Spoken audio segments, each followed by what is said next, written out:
Fiona and Cake just gave us 2 new episodes that changed the series forever. But before we get into that, my name is SunGod and welcome back to Ja Makes Nerds, your one-stop shop on YouTube for all things nerdy. Make sure that you leave a like on the video. We start off episode 3, Cake the Cat, with the flashback to Finn and Jake, who is still alive at this point in the series. But are we sure this is our Finn and Jake? Yeah. But they get into their usual badassery. They even do that really cool thing we saw them do in the first Adventure Time. And after giving us a little more adult humor, we realize that this is another dimension we are watching through Prismo's room. That's right, Prismo has returned with a different voice actor, but it's honestly not that noticeable. Then we flash back to Fiona, who's still tripping over the fact that Cake just teleported through some ice cream, and she commits several felonies before running away in search of her lost pet. Meanwhile, back in the land of Ooh, Cake has just shown up in Simon's apartment and is pretty freaked out by what she ends up finding. Simon gives her a device he stole so she can communicate, and then realizes that she is none other than the cat from his fanfiction, who has now somehow manifested into the physical. Things get pretty intense when Cake starts humming a song that reminds Simon of Betty, and the Fiona and Cake fangirl ends up coming back to the exhibit and accidentally releases Cake into the land of Ooh. Cake starts to freak out pretty bad when she realizes that she's nowhere near home anymore, and after using up 8 of her 9 lives, escapes the futuristic city. Then she meets that squirrel from the Into the Tree episode, remember that? After saving him from his old roommates, ends up in a market surrounded by all the magic of the land of Ooh, and Cake starts to realize that she could get used to this place. Then Simon keeps trying to do stuff he has zero business, attempting to bring his wife Betty back to life, and strangely enough, we see Cake actually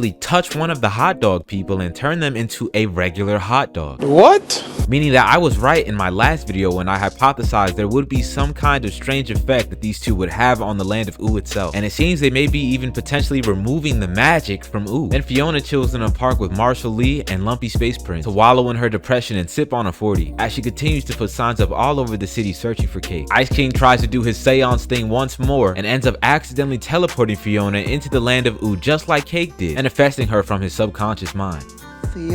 Fiona takes nothing but 2 seconds to meet her maker and then runs off with her fangirl into the land of Ooh herself in order to find her cat. She even ends up getting her hands on her signature hat too, which is cool. Then she starts beating the crap out of all the citizens, and her and Cake end up getting teleported away by Prismo. Honestly, I thought the episode was extremely well done, especially with how Cake's story was handled. I really enjoyed seeing Cake wander on her own through the mysterious and magical land of Ooh, and honestly watching both of them find their elements within this new world was my favorite part, which then leads us into the next episode, Prismo the Wishmaster. Here's where all the super lore heavy and confusing stuff happens, so stay focused. Fiona and Cake are not just a fan fiction that exists within Simon's mind, but are real tangible beings and come from an actual universe. He's not the only one. However, said universe is no more than a byproduct of the fan fiction Ice King created that Prismo happened to love so much he made it real just within Simon's mind. According to him, the Ice King's crazy subconscious was the perfect place to store all his fanfic and interesting information. However, when Simon turned back to normal, all the magic that was in the crown left his consciousness too, thus turning Fiona and Cake's world into our real human one. How sad. Then Prismo wastes 0 time teleporting Simon to his room as well, with his ass all out, meat all out, everything out, to catch him up on all the lore we just covered. Then we meet this guy named the Scarab, doesn't take too kindly to Fiona and Cake's existence, as them and their entire reality are part of an unauthorized universe, separate from the rest of the Adventure Time multiverse in its entirety. So this guy comes to sniff out Prismo's room and eventually finds out the two are there. And thus Fiona and Cake team up with Simon, traveling through different realities until they can find another crown to turn Simon back into the Ice King, so that he can end the Scarab and save Fiona and Cake once and for all. And all that's pretty lit, but let's talk about what really makes that interesting. The end of episode 4 of Fiona and Cake gives us what is essentially a glimpse into the Spider-Verse of Adventure Time, or the Finnverse if you will, where we can potentially end up seeing multiple different versions of Finn and Jake across multiple different timelines in reality. I highly doubt that Fiona and Cake are the only 2 variations we will see before the end of this show, given the fact that like Miles, both Fiona and Cake are anomalies. Where they go next in their journey is truthfully 100% up to them. I honestly cannot say that I'm too excited about the fact that the Ice King is returning, but only because of the fact that I no longer want Simon to suffer. I think that he has genuinely suffered enough. The fact that he's willing to sacrifice himself to save someone else again just shows the type of person that he's always been, and he's honestly my #1 favorite character in Adventure Time now. I really hope he's able to find Betty before the series is over. I know that it's supposed to be really sad, but I really hope he reunites with his wife. And obviously now we have to see Marshall Lee and Gary become real as well. But ultimately, with the Scarab as the main villain, hunting them down universe to universe, they have a giant threat on their hands. And I can't wait to see how they handle it over the rest of this season. Definitely make sure you guys tune back in next Thursday when we cover episodes 5 and 6 of Fiona and Cake, because we got new videos coming out every single week. And make sure you guys stay tuned for my Starfield stream later today. The link will be in my bio. I thank all you Adventure Time fans for watching. I love and appreciate you all. Sun God signing off. I come in clutch like a genie. Don't talk unless you need me. You talk too much, you need it. All of my bitches look like models, she in love with me.